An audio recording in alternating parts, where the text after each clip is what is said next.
In Kenya, someone is always watching. Your phone, your street, and even your silence leaves a trace. Surveillance, defined as the systemic observation and monitoring of a person, population, or location with the purpose of gathering information. Surveillance does have its place for the purposes of law enforcement and national security. But it could also look like this: the unwarranted gathering of information where the justification is flimsy at best or malicious at worst. Intelligence agents can track activists, citizens, journalists, or political dissidents to silence them, or trail them before an abduction, with some of them turning up dead. Now to a top story, concern is mounting over the discovery of dead bodies of missing persons in the wake of increasing cases of abduction in the country. State surveillance is a complex task with far-reaching implications. Its actors are agents working in the shadows, drawn from the intelligence service or the police, but working in secret. In the intelligence world, mobile phone is vulnerable to ubiquitous surveillance. We ask the question, what does the state do when nobody's watching? Do they know where you are, what you're doing, and who you're talking to? The answer may be closer than you think. I think we are all being watched. If they need me, they'll still get me.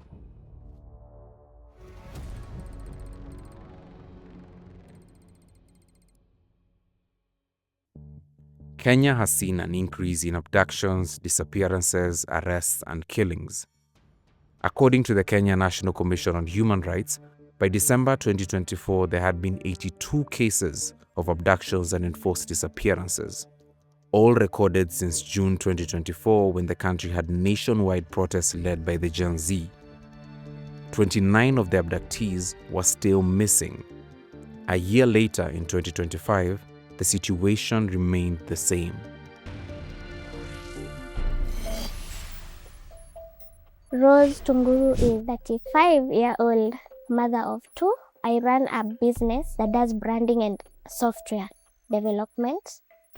I don't want to say I was an activist before, but I was aware. In that sense, I move around people who are more vocal, more involved in activism, more than I am.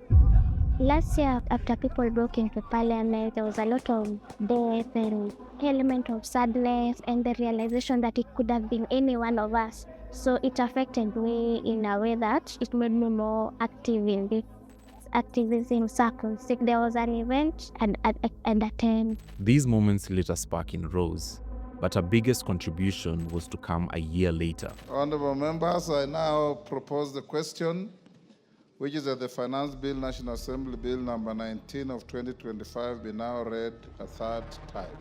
Someone online commented on something and said, this is what this bill is saying. We need that email from last year.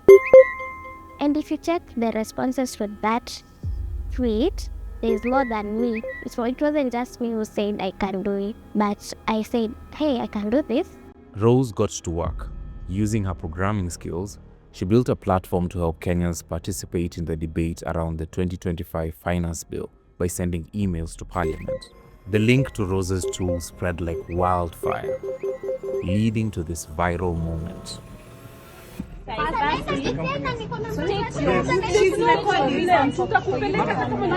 she has a right to record as well. Rose was arrested by the police and charged with, quote, unauthorized interference with a computer system in violation of Section 16 of the Computer Misuse and Cybercrimes Act. In June, a report submitted by the Departmental Committee on Finance and National Planning pointed out what they called interference with the official email addresses, which caused, quote, many emails to be received. Rose even became the subject of a discussion in Parliament. Enable Parliament as an institution to be able to engage more meaningfully with Kenyans. Unlike the other lady, Honorable Speaker, who was arrested, can't remember her name, for creating a platform that was one disinforming Kenyans. One of the first things I said was, my child, I need to pick my child. It's almost time yake kutoka shule. Let me make sure my child is okay. Sema haya, tutakupeleka basi. So now they come from Enterprise Road to here where I live, I did not give them direction. I thought now pale kwa junction they'd go to school because see tunaenda kuchukua mtoto. But now they came just directly to the house. Everything just conspired to have me arrested that day, yeah. How did the police know where she was at the time? Rose was attending a professional event at Baraza Media Lab on that fateful afternoon. How were they sure where she would be? Rose says she noticed some unusual activity on her phone hours before her arrest, messages from a popular digital lender. With that information, we sought expert opinion on whether those spam messages could have led the police to Rose. I could think of one or two instances where this happened. One, I may not have the background as to whether there was a court order detailing that she should be tracked, found, and presented to the nearest police station. Tyrus Kamau is a cybersecurity professional with over 15 years' experience working in telecommunication and financial technology companies. It's social engineering. And so long as you're on the phone call, they're able to locate exactly where it is that you are. They may have figured out Kenyans, especially young Kenyans, are taking up these microloans, and we've seen incidences of them being called to pay and receiving numerous calls. So this must have been one of the attack vectors that could have been implemented. Mobile phones are how most of us communicate. However, they have vulnerabilities that we may be completely oblivious to. These devices that we carry with us everywhere contain crucial details about our lives, who we talk to, the places we frequent, and even where we shop and what we buy. So surveillance can be done in three forms. So we have human intelligence, which is known as HIMINT. We have signaling intelligence that is done through technology. And then we also have OSINT, which is open source intelligence, means that they can get a general description and brief overview of who you are as a person. Then if they need targeted surveillance about you, they will now deploy tools that will try and identify where it is that you live, the kind of device you're using. According to Tyrus, after agents establish the target, the next stage is human intelligence, where someone is sent where you live. So signaling intelligence is deployed in various forms. One, it can be deployed during wartime. So for instance, you have tools that are set in vehicles. So they'll probably be stationed closer to enemy territory where they're trying to intercept communications. In 2014, news emerged of FinnFisher, an invasive spyware tool that, according to Citizen Lab, was exclusively sold to governments for intelligence and law enforcement purposes, but has since been used for widespread surveillance. This was the first time they were able to analyze an actual copy. It just sits there silently. It's able to record Skype calls, it's able to steal credentials for social networks. It's even able to turn on the webcam and the microphone and record everything that you say and that you do. The spyware was reportedly used to target human rights defenders such as activists, journalists, and dissidents from countries like Bahrain and Ethiopia. FinnFisher was hacked, and a customer list was leaked. One of the users identified was Kenya's National Security Intelligence. Kenya's intelligence agency was using spyware in its operations. There are two sides to the surveillance operations in Kenya.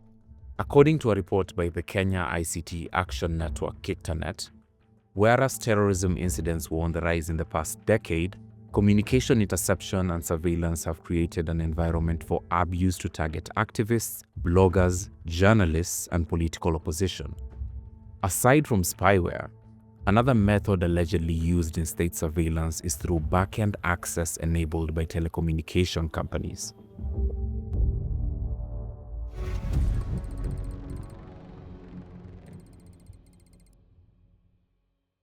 We're speaking with Namir Shabibi, an investigative journalist who's exposed the intersection between state surveillance in Kenya and telecommunication companies. One of the most important findings is that the police and intelligence services in Kenya were, since 2012, granted access to the Safaricom network within Safaricom headquarters, and they established a law enforcement liaison office. Now, that sounds very formal and within the letter of the law, except through interviews with officers working in that department and others associated, we found that those officers systematically access data on Kenyan Safaricom subscribers without use of court orders, without obtaining judicial warrants to access that sensitive data. As of 2024, Safaricom had over 44.67 million customers countrywide. That's virtually every Kenyan adult. All these customers generate data points every second that Safaricom collects. And that data is particularly sensitive because when you use your phone, when you communicate with the network, when you make a phone call, when you send a message, when you have an internet connection, every time you interact with that network, you're generating a data point on the back end of the telecommunications system, which is known as a call data record. The site of the mast that you have connected to is logged. Namir's findings point to possible collusion between Kenya's biggest telecommunications company and the government of Kenya, which has been accused of grave human rights violations, among them extrajudicial killings and enforced disappearances. Imagine that you are a suspect in the Kenyan police's books, whether it be DCI or NIS, and they want to establish who you're in communication with. They can search your Safaricom call data records in order to see who you've been in communication with and where you were when you were making those communications. And very often that data is used by Kenyan police to prosecute individuals in, I would say, a very questionable way. In our investigation, we found numerous High Court cases in which the law enforcement liaison officers at Safaricom have been involved as prosecution witnesses in court. In one instance, a Directorate of Criminal Investigation officer attached to Safaricom's law enforcement liaison office in Nairobi testified in a double homicide case after he was permitted by a court order. The officer, who was named and labeled Prosecution Witness 8, stated that his duties include data extraction on the suspect's phone numbers. In a separate murder case, a DCI superintendent requested data from a Safaricom law enforcement liaison officer relating to suspects' telephone numbers. 9 days later, the liaison at Safaricom provided it. No mention of a court order. More recently, a law enforcement liaison officer testified in a case against Ian Mokaya, who was accused of violating the Cybercrimes and Computer Misuse Act after sharing an AI-generated image of President Ruto. During cross-examination, the officer admitted to sharing call data records and geographical location of the suspect without a court order. Your Honor, my name is Daniel Hamisi, currently working in Safaricom Security Department, a team member under Law Enforcement Liaison Office. Were you provided with a court order by the DCI or any other investigation officer as far as this case is concerned for you to provide that data that you have read out to this court that you suddenly produced? Were you given a court order? The order is not there. The requirements were that we provide subscriber details and call data from 13th September 2024 to 13th November 2024. And the item number 4 is on call geographical location. This is the first on-record admission since Safaricom denied these accusations in October, saying that they do not share customer data unless explicitly required of us via a court order. These revelations are corroborated by a 2017 Privacy International report titled Track, Capture, Kill on surveillance by Kenya's intelligence and security apparatus. Speaking anonymously, a Recce officer confirmed that one way the NIS conducts surveillance is by using equipment to approximate the location of a suspect. And I quote, "Depending on the signal, they can tell we are like 10 meters from the guy. So that is the time now the guys can disembark and manually cordon the area." End of quote. Another anonymous NIS agent quoted in the report also stated that they, quote, "analyze and listen to live calls both regionally and in Nairobi," adding that NIS is also passively connected to Kenya's telecommunications backbone. End of quote. Safaricom denied the accusations in the report, saying that it believes customers have a fundamental right to privacy as is enshrined in international human rights laws and standards. However, among the conditions for a telecommunications license to be issued by the Communications Authority of Kenya is for the government to get unfettered access to data that these companies hold. It states that the licensee will allow access, and I quote, to the Communications Authority or any person authorized by the authority to inspect its files, records, and other data, including what is considered confidential data.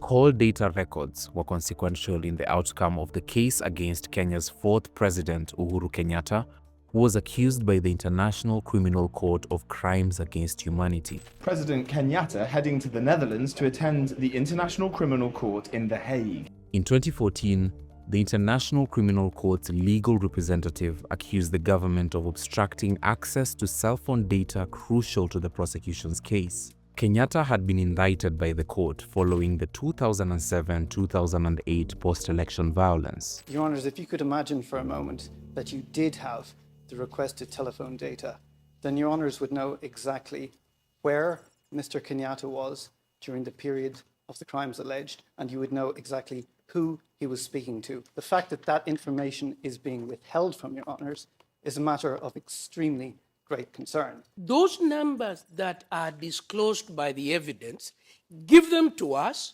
we will do a search on the numbers. But you cannot tell us to find documents that the regulator says have never existed in Kenya. And that is not obstructionist, that is common sense. While arguing before the court, Fagol Gaynor, the legal representative for the victims, mentions government's influence over Safaricom's participation in the case. Gaynor said, and I quote, "Safaricom, for example, is in fact the biggest taxpayer in the country. Their licenses are subject to renewal by the government. It is, I suggest, unlikely that any Kenyan mobile telephone company would act in such an obstructive manner to the prosecution of its own volition without receiving instructions from elsewhere." End of quote. Consequently, the obstruction of evidence led to the withdrawal of the case against Uhuru Kenyatta, and later his then Deputy President and current President, William Ruto. On the 3rd of December 2014, the judges of Trial Chamber 5B of the International Criminal Court declined to further adjourn the trial of Mr. Uhuru Mukhwana Kenyatta. Accordingly, given the state of the evidence in this case, I have no alternative but to withdraw the charges against Mr. Kenyatta. Several people who may have provided important evidence regarding Mr. Kenyatta's actions have died, while others were too terrified to testify for the prosecution. Anybody who will threaten the peace and the stability of Kenya for political end will face the full force of the law.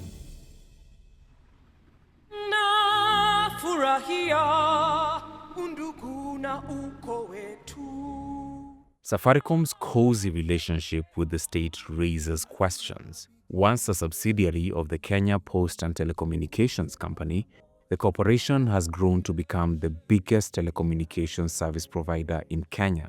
Out of 10 phone calls in Kenya, 6 are done through Safaricom's network, and out of 10 text messages sent, almost 9 of them are sent through Safaricom. M-Pesa, the company's most successful product, was used by over 33 million Kenyans as of 2024. M-Pesa is deeply ingrained into Kenyan culture. In addition to owning 35% of Safaricom shares, Treasury also has a seat on the Safaricom board. No decision is made without the input of the government.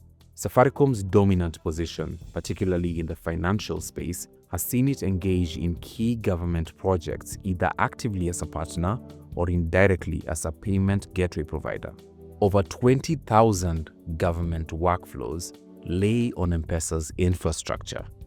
We collaborated with Safaricom to develop and deploy the fertilizer e-forger system to administer the fertilizer subsidy transparently, accurately, and efficiently. The questionable relationship between Safaricom and the government is much bigger than the arrangement at the Law Enforcement Liaison Department. But that particular relationship lends itself to abuse. There are so many misconceptions about what Safaricom does or doesn't do.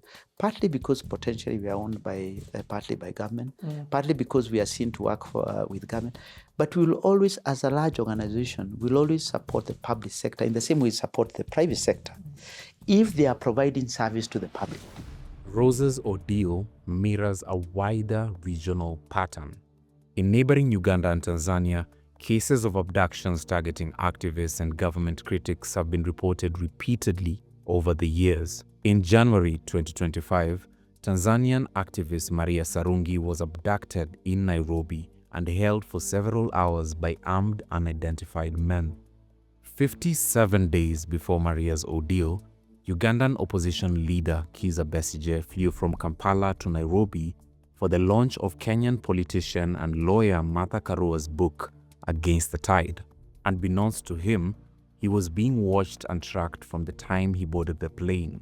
Hours later, he was abducted at an apartment in a suburb just outside Nairobi's central business district. He was driven nearly 9 hours to the border with Uganda and into the hands of the military in Uganda. Both the governments of Kenya and Uganda surveil people. These are all governments desperate to prolong their stay in power.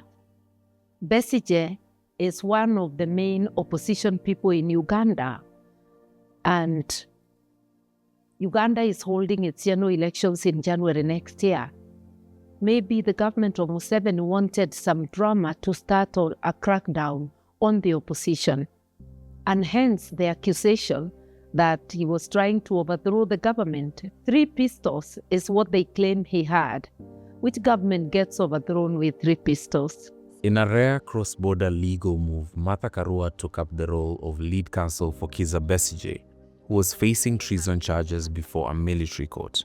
Her intervention came as Uganda prepared for yet another high-stakes presidential election in January 2026, a contest already clouded by allegations of intimidation and state surveillance. Will the perception of the reasonable man be that justice can be done in your court? Waziri, why don't you just admit that Kenya handed over Dr. Kizza Besigye to the Ugandan authorities? Kenya cooperated with the Ugandan authorities. Besigye's fight for justice drags on in Uganda, but in Kenya, the case against Rose collapsed under scrutiny. After being held by the police for 4 days, Rose was presented before a court full of supporters. The principal magistrate declined to admit the charges filed by the Office of the Directorate of Public Prosecutions, ruling that they lacked clarity and substance. I'd like to express my sincere gratitude to everyone who raised their voice in any way regarding my illegal arrest. For me also, it's like setting in. It's like, okay, this really happened and people are being really kind about it, but still, I really slept on the floor for nothing, and I think it's affected them, yeah. My son, if I go to the shop, he wants to go there with me. I didn't realize he was there. Even now, when we were doing the interview, I didn't want to go. But I didn't realize it was that obvious. For me, I was just like, relax, we are fine. I think that's all. So I think that's him on the trying to get in, but yeah, I think, yeah, it's affected that. This is deadly. As you have seen, it's leading to death. It is leading to torture. It's leading to disappearance. And very many young people have disappeared this way. It is something to condemn, and we must demand that it ceases. And action should be taken against the telcos, both in court and even business-wise, by boycott. Once people identify the telcos, and in Kenya, people keep on naming the dominant one, Safaricom, they will have to come clean and tell us that our data is safe with them. The onus is on them. I think one of the areas I think there needs to be improvement, though it was passed as a law a few years ago, is the cybercrime bill that has constantly been abused to charge people who either have a different opinion or they're posting things that are within their freedom of expression. Across East Africa, as states expand their surveillance networks, a new generation of citizens is pushing back, using technology not only to connect, but also to demand accountability. For Rose, efforts to silence her have only strengthened her resolve. In a region defined by fear and control, her code now stands as a form of protest and a statement of resilience. The next time they abduct someone utaniona hapa. I'm going to be a much more active citizen, much more deliberate in my activism. Because we cannot infringe on people's rights and just, it's business as usual. There has to be a stop to this. And I think those are my people that side. In recent times, the state has shown its hand, leaving just enough evidence to connect the dots that something more sinister is at play. Much of Kenya's surveillance network remains hidden in plain sight, masked by bureaucracy and silence. But one thing is certain: the watchers are no longer invisible. We sent requests for comment letters to both Safaricom and the Directorate of Criminal Investigations on the facts as presented in this documentary. Neither of them had responded by the time this documentary was published.